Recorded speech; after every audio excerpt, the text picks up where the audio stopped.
Hi, my name is Jason Watson, Watson CPA Group, and today we're talking about sort of a tax issue, sometimes not a tax issue.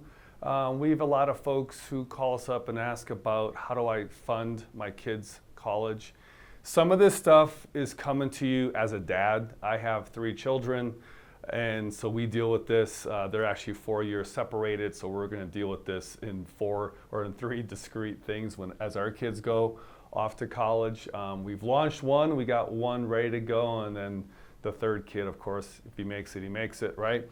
529, college savings. How do I get my kid into college and then also pay for it? Let's take a step back.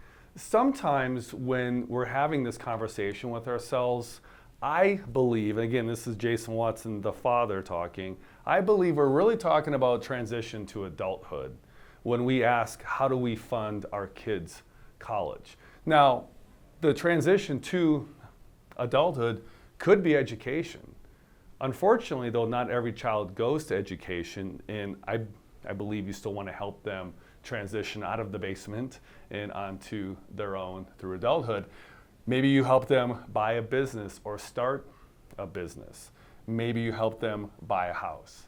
A lot of people do focus on the education, and we will hear with this segment, but I believe when we're talking about all this, we're really talking about how to help our child transition from being a child into being an adult.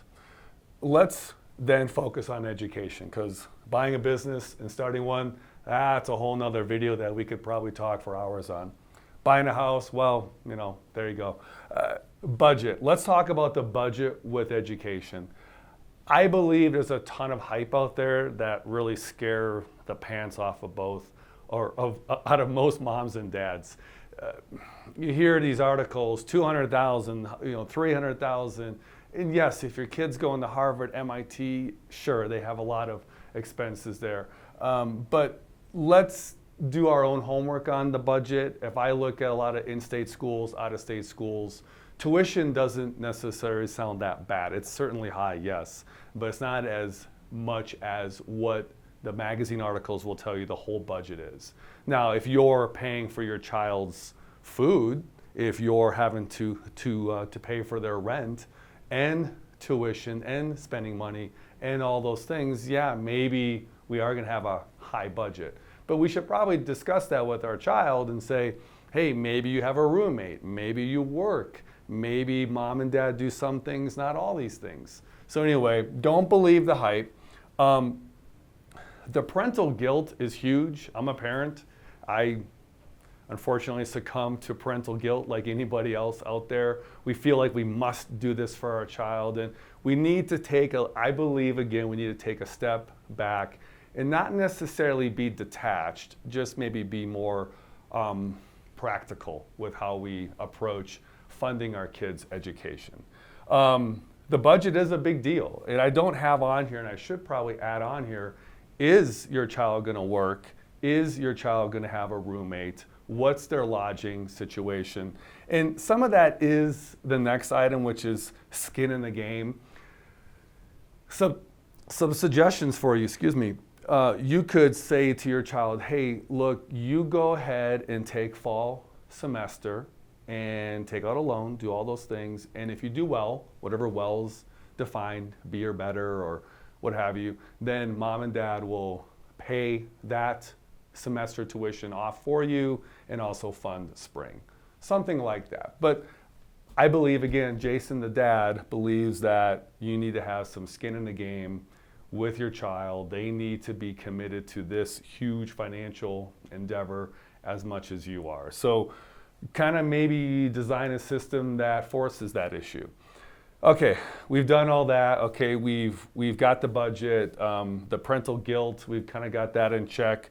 We sort of developed a system for our kids to be involved with all this as well. Now, let's talk about the money, right? Because that's what it all comes down to at the end of the day. One suggestion is to layer your education funding. 529s are great. I don't want to go into them too much. They're state sponsored. They grow tax-free if you take the money out to pay for tuition.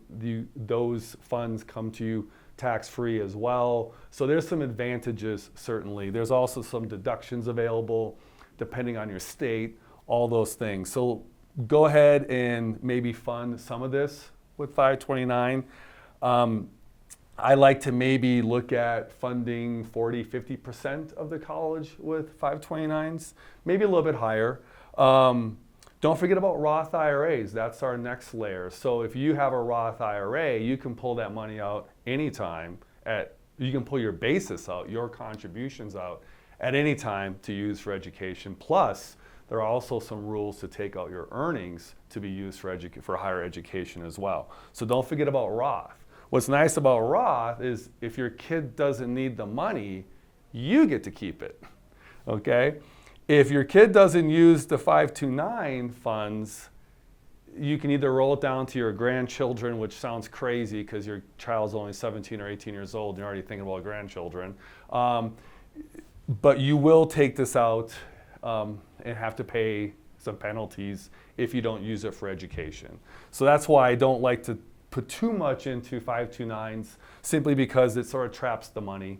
If your child does get a scholarship, or they're an athlete or they're a smart person and they get those scholarships, you can take the value out of the 529 for the value of the scholarship, tax-free and penalty-free.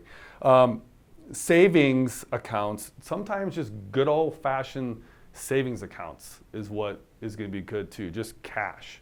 And then also we can look at cash value life insurance. I'm not a life insurance person, but you can certainly talk to an insurance agent to help you out. So we build up these layers.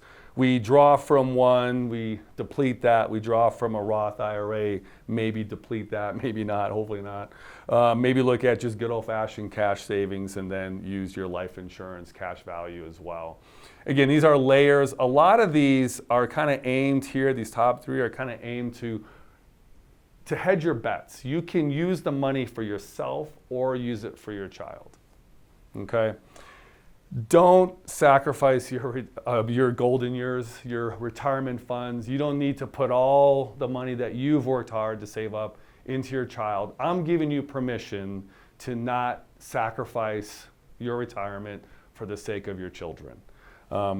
So anyway, if you want to discuss more about this stuff, give us a call. My name again, Jason Watson, Watson CPA Group. You can visit us online, give us a call, send us an email. We also have a book available that's more aimed towards business owners. But anyway, give us a call. I'd love to help you out. Thank you.